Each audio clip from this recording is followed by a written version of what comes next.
Hello friends, आज हम बात करने वाले हैं म्यांमार के बारे में। तो म्यांमार के बारे में आज चर्चा करते हैं। इससे पहले कि हमने पाकिस्तान के बारे में, नेपाल के बारे में और चीन के बारे में भी डिस्कस किया। तो मैप की इस क्लास में मैप के अलावा भी हम इसके इतिहास की चर्चा भी करते हैं, कुछ उसकी बैकग्राउंड की चर्चा करते हैं। तो चलिए आज शुरू करते हैं म्यांमार के।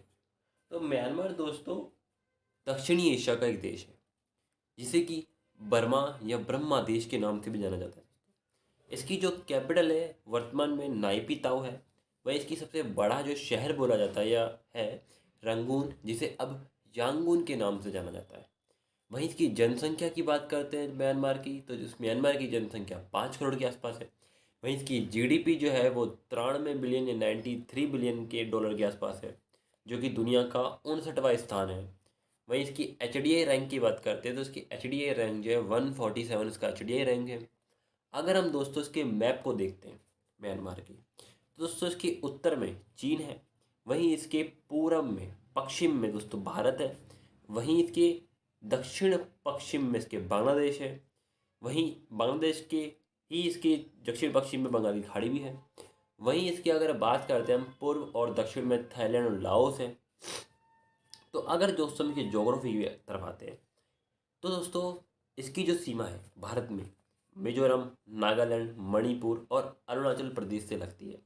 वहीं बांग्लादेश की बात करते हैं तो बांग्लादेश में इसकी सीमा दोस्तों चटगांव प्रांत से ही लगती है केवल। इसी के देश में दोस्तों पर्वत श्रृंखलाओं में योमा, बागो योमा और शान पठार प्रमुख है। इसी की अरावती नदी म्यांमार की सबसे अरावती नदी जो है म्यांमार की सबसे बड़ी नदियों में से एक नदी है। वहीं इसके 7 राज्य हैं जो कि आप मैप में देख सकते हैं जी। और इसके अलावा इसके 7 मंडल भी है। तो 7 मंडल वो है दोस्तों जहाँ पर बर्मी लोगों की अधिकता है। इसके अलावा जहाँ इसके अल्पसंख्यक समुदाय के लोग रहते हैं उन्हें 7 राज्य कहा जाता है। अगर दोस्तों हम अगर इसके देखें तो दोस्तों म्यांमार जो है वो भारत से ही अलग हुआ है।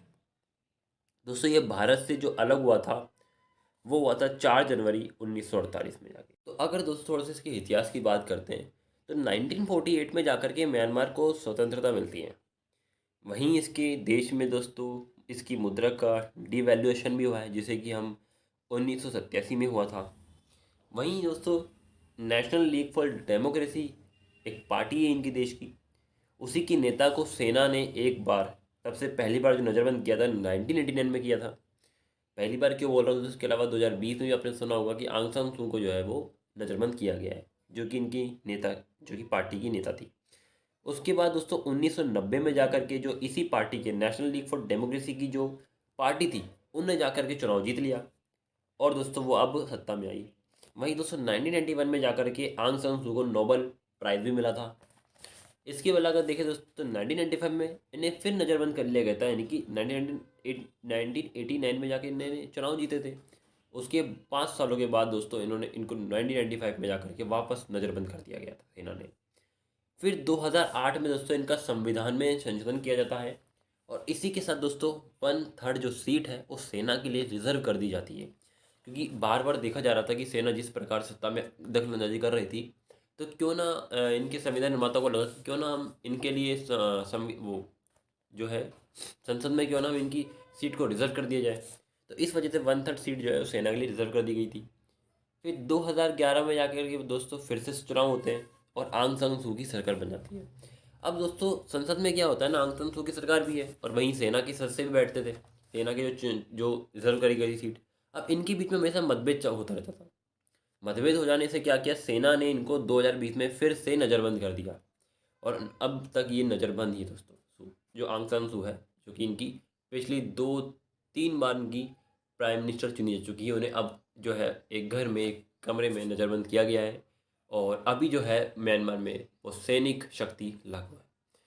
तो अगर हम इसके मैप की ओर बढ़ते हैं तो इसके मैप में हमें कुछ लोकेशन देखने को मिलती है, उन्हें आप नोट कर सकते हैं। अगर हम दोस्तों देखते हैं तो हमें दोस्तों इसके पश्चिम में यराकान योमा की पहाड़ दी थी, जिसे कि भारत और म्यांमार को अलग करती है। इसके अलावा पटकाई बूम भी देखने को मिलता है और शान का पठार भी यहाँ पर मौजूद है। इसके अलावा दोस्तों इरावती नदी जो है यहाँ की सबसे बड़ी नदी है, मैंने आपको बताया था। दोस्तों इरावती नदी जो है वो 2 नदियों से मिलकर बनती है। तो दोस्तों पठारी क्षेत्र है हालांकि ये, इसके अलावा यहाँ पर जो है वो पर्वत श्रृंखला देखना देख। तो दोस्तों आज की वीडियो में हम केवल इतना ही रखते हैं, मिलेंगे किसी नेक्स्ट दिन एक नए टॉपिक के साथ। इस वीडियो कैसी लगी आप कमेंट बॉक्स में ज़रूर बताइएगा।